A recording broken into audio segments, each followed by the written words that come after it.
Welcome to the Property Code. I am Nick, and today we are tackling a question that floods search bars every night in America: how to start investing in real estate, how to buy an investment property, how to get funding, how to invest with no money. If those lines look like your recent history, this episode is your step-by-step map for 2025. Let me start with a story. Maya is a 31-year-old product designer in Denver. She earns enough to live well, but not enough to feel secure.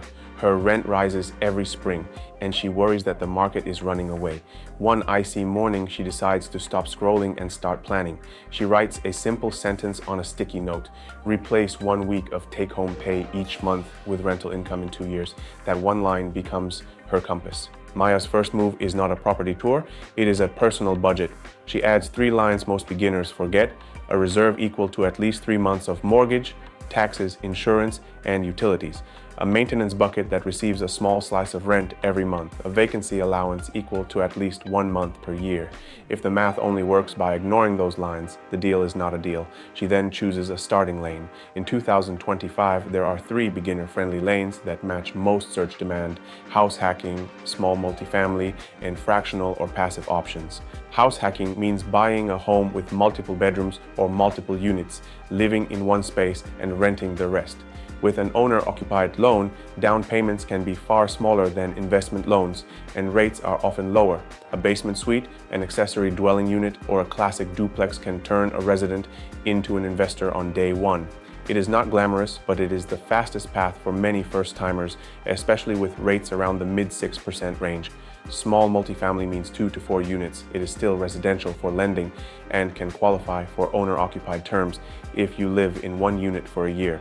In many cities, a tired duplex near transit and groceries outperforms a fancy condo downtown. Tenants care about light, safety, and predictable bills more than marble backsplashes. Fractional or passive options include real estate investment trusts, regulation crowdfunding, or limited partnerships. They deliver exposure without toilets or tenant calls. You trade control and leverage for convenience and diversification. In 2025, fractional minimums can be surprisingly low, and some platforms pay monthly. Funding comes next, and this is where most people feel stuck. The menu is wider than you think. Owner-occupied loans allow small down payments for 1 to 4 units if you live there. Veterans can explore zero-down options. Rural buyers may qualify for special programs. Some states still run down payment assistance for first-time buyers who meet income caps. If you already own a home equity loan can fund a down payment, but treat that as business debt and keep a thick reserve. For pure investment loans, local banks and portfolio lenders may offer flexible terms. Debt service coverage loans size borrowing based on property income rather than personal income, important for side hustlers and self-employed listeners. Seller financing, lease options, and assuming an existing loan can unlock opportunity when the seller values speed or relief more than price. Hard money exists for fast renovation projects, but beginner misuse of short-term debt is a common way to lose sleep and savings. When in doubt, pick fixed-rate debt and conservative leverage. Maya chooses the owner-occupied duplex route. She asks an agent for every duplex that has sat 30 days or more. Days on market create leverage for credits and repairs in a season when many buyers are cautious. She filters for blocks with a short commute, decent school ratings, good lighting at night, and grocery stores. She avoids flood zones and steep wildfire exposure, knowing insurance costs in 2025 can erase cash flow. Before touring, Maya learns to underwrite a deal with 4 plain language numbers: estimated rent based on signed leases for similar homes within a half mile, a vacancy buffer equal to at least 1 month a year, operating expenses, which on a simple duplex often average 30 to 40% of rent before debt service. Debt service, which she calculates with an online mortgage tool using a rate slightly higher than her lender's quote to leave room for change. If rent minus vacancy minus expenses minus debt still leaves a cushion and she can fund reserves, she books a showing. If not, she keeps scrolling. She finds a brick duplex listed in the upper 300s. The lower unit is vacant, the upper unit leased to a nurse who loves the neighborhood. Comparable leases suggest $1,800 per unit. Taxes and insurance total about $500 a month. She sets aside another $300 for utilities, landscaping, and maintenance. With a small down payment and a rate in the mid-60s, her monthly debt service lands near $2,000. After vacancy and expenses, her cushion is modest but real, and living in the lower unit will cut her personal housing cost dramatically. Offer time is a moment to be both human and numerical. Maya submits slightly below asking, requests a credit for a rate buy down, and includes flexible closing dates to help the seller. She asks for inspection, appraisal, and financing contingencies. The seller counters a little higher but agrees to the credit. Maya says yes. Due diligence is where many rookies lose money. She orders a general inspection, a sewer scope, and an HVAC evaluation. She checks roof age, water pressure, and electrical panels. She confirms zoning and short-term rental rules, even though she plans long-term leases. She reads current leases and verifies deposits. She reviews a title report for easements and unpaid liens. If the city requires rental licensing, she schedules it before closing. Every problem she finds becomes either a price reduction, a seller repair, or a walkaway. Walking is not failure. It is tuition you do not have to pay. Maya closes and moves into the lower unit with a twin bed, a table, and a notebook.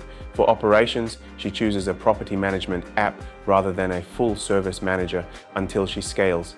She uses fair, objective screening criteria, consistent income standards, and a formal written lease. She enrolls her tenant in a rent reporting program that builds their credit with on-time payment. She adds smart leak sensors and a thermostat she can check from her phone.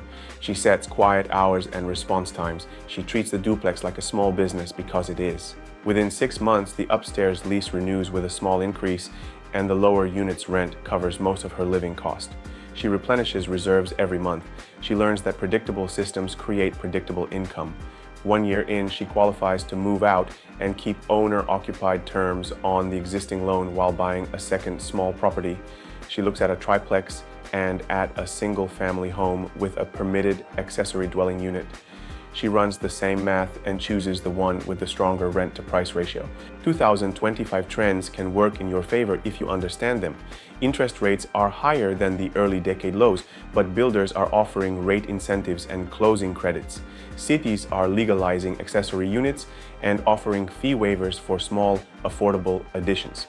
Green upgrades like heat pumps and insulation may qualify for rebates and sometimes lower insurance. AI tools can help find emerging corridors by analyzing transit plans, job postings, and rental absorption. Use those tools, but verify by walking the block at sunrise and after dark. There are many paths beyond duplexes. Midterm rentals serve travel nurses and consultants who stay for months and often beat traditional rent without the volatility of nightly stays, but study your local rules first. Apartment syndications allow passive ownership, but you must vet sponsor experience and fee structures.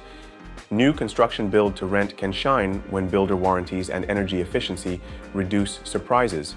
Real estate investment trusts provide liquidity inside a retirement account for those not ready for direct ownership. Choose the lane that matches your time, temperament, and target. Risk never leaves. Vacancy, repairs, regulation changes, and weather are part of the game. You counter with reserves, fixed rate debt, durable finishes, and ethical management that retains good residents. Landlord laws vary by state. Learn notice periods, deposit rules, and habitability standards before you list. Form an entity for asset protection if your advisors recommend it, and separate personal and property accounts from day one.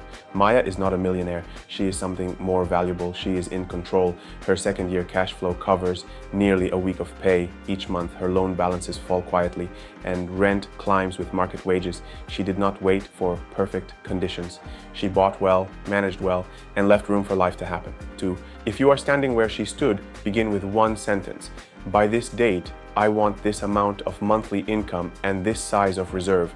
Pick your lane, underwrite with conservative numbers, ask for credits, inspect everything, treat people fairly, repeat slowly. Real estate wealth is built by boring decisions made again and again, not by one grand slam.